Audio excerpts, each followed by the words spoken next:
સમાચારમાં સૌપ્રથમ વાત કરીએ તો મોંઘવારી વચ્ચે અમદાવાદની જનતાને વધુ એક માર। અમદાવાદમાં સ્કૂલ વાન અને રિક્ષાના ભાડામાં વધારો। અમદાવાદ સ્કૂલ વાન એસોસિએશનની ભાડા વધારાની જાહેરાત। સ્કૂલ વાનના ભાડામાં 200 થી 300 રૂપિયા સુધીનો વધારો કરવામાં આવ્યો છે, તો સ્કૂલ રિક્ષાના ભાડામાં 100 રૂપિયાનો વધારો।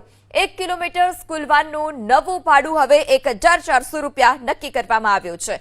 જ્યારે કમિટીની મીટિંગ રાખવામાં આવેલી હતી 3:30 વાગે અને અમારી મીટિંગમાં અમે નિર્ણય કર્યો છે કે મારુતિ વાનમાં 200 રૂપિયા વધારવાના, ઓટો રિક્ષામાં 10 રૂપિયા વધારવાના, સ્કૂલ રિક્ષામાં એવી જે રીતે પહેલાં અમે 750 રૂપિયા ઓટો રિક્ષામાં લેતા હતા એ જ રીતે હવે 850 લઈશું અને પર કિલોમીટરે 100 રૂપિયા લઈશું।